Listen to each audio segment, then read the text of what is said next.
ప్రభువును ప్రియ రక్షకుడైన దేవుని పేరట మీ అందరికీ శుభాభివందనములు తెలియజేసుకుంటున్నాను.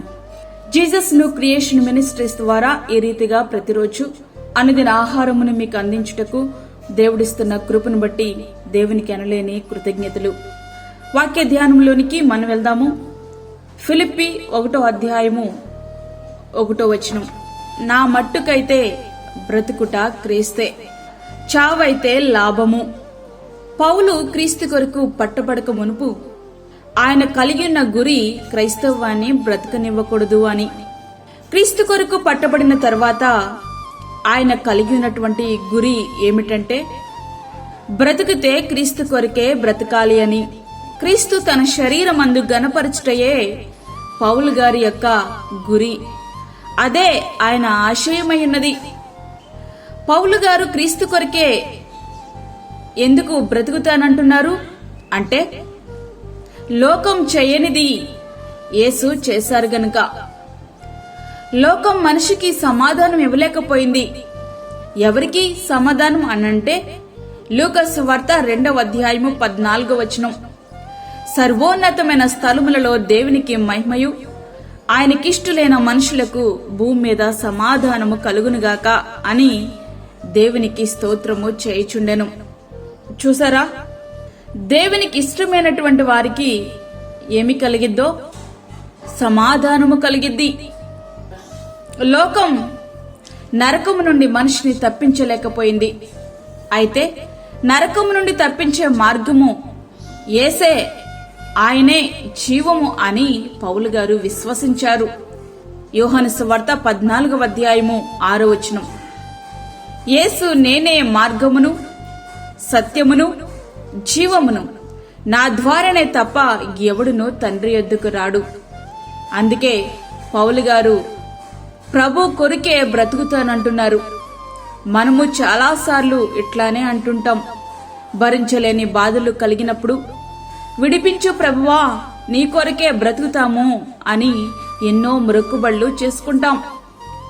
ఆ బాధలు పోయాక, కష్టాల నుంచి విడిపించబడిన తర్వాత మరలా ఎప్పటిలాగానే మనం జీవిస్తూ ఉంటాం.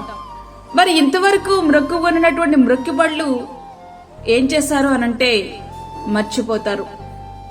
అయితే పౌలు గారు అట్లాంటి వారు కాదు. మాటలకే పరిమితమైనటువంటి వ్యక్తి కాదు ఆయన. చేతల్లో చూపించారు. క్రీస్తు కొరకే బ్రతికారు. నేను క్రీస్తుని పోలి నడుచుకున్న ప్రకారము మీరును నన్ను పోలి నడుచుకునడి. 1 కొరింథీ 11వ అధ్యాయము 1వ వచనం. ఆయన చెప్తున్న మాట, నేను క్రీస్తుని పోలి నడుచుకుంటున్నాను, మీరు కూడా నా వలనే క్రీస్తుని పోలి నడవండని. అసలు ఈ మాట ఎవరు చెప్పగలరు? ప్రభు కొరకు బ్రతికేవారు తప్ప మరెవ్వరు ఈ మాట చెప్పలేరు. మరెవ్వరు ఈ మాట చెప్పలేరు. పౌలు గారు ముందున్న వాటి కొరకే పరిగెత్తుతూ ఉండేవారు.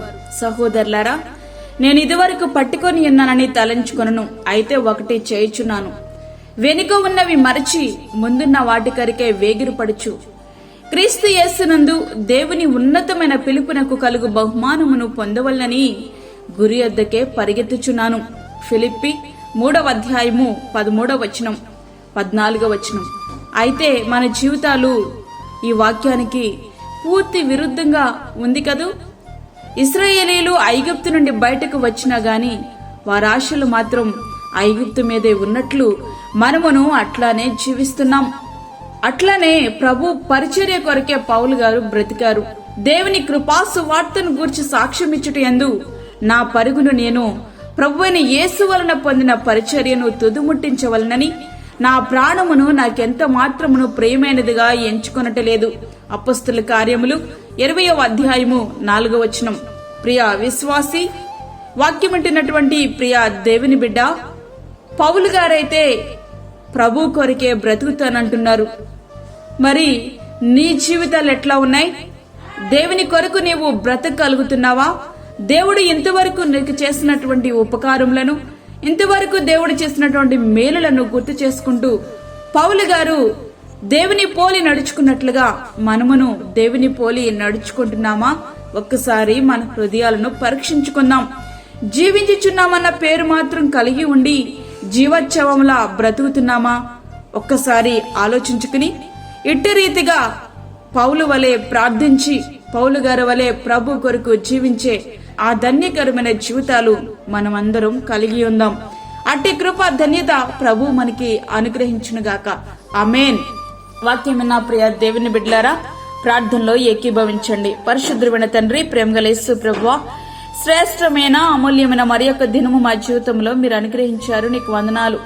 ఈ దినమంతటికి కొరకు మమ్మల్ని సిద్ధపరచండి. ప్రతి విధమైన శోధన, కీడు, ప్రమాదముల నుంచి మమ్మల్ని తప్పించండి. వాక్యం విన్న ప్రతి ఒక్క బిడ్డ కూడా పౌలు గారి వలె నీ కొరకు బ్రతకడానికి సహాయం చేయండి. అలాగే బలహీనులను, చంటి బిడ్డలను, వృద్ధులను జ్ఞాపకం చేసుకునండి ప్రభువా.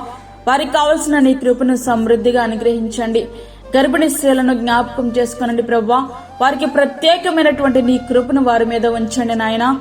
కరోనా పేషెంట్లను జ్ఞాపకం చేసుకునండి. హాస్పిటల్లో ట్రీట్మెంట్ పొందుతున్న ప్రతి ఒక్క పేషెంట్ ను నీ గాయపడిన హస్తాలకి అప్పచెప్పుకుంటున్నాను.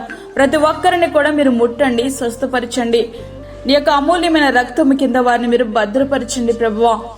అలాగే దూరదేశంలో ఉండి యొక్క వాక్యం విని ప్రభువా ప్రార్థనలో ఏకీభవిస్తున్న ప్రతి ఒక్క బిడ్డను మీరు బలపరచండి. వారికి కావలసినటువంటి నీ కృపను వారందరికీ సమృద్ధిగా అనుగ్రహించండి. ఈ దినమంతటికి కావలసిన నీ కృప చేత మమ్మల్ని నింపమని, మాకు కాదు యెహోవా, మాకు కాదు, సమస్త మహిమ ప్రభావాలు మీకే ఆరోపించుకుంటూ యేసు పరిశుద్ధ నామమున అడిగి వేడుకుంటున్నాము తండ్రి.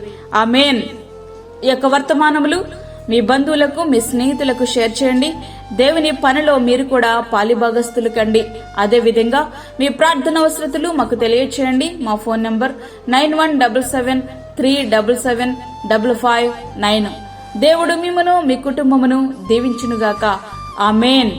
దేవుని సేవలో మీ సహోదరి అన్నామణి సాల్మన్.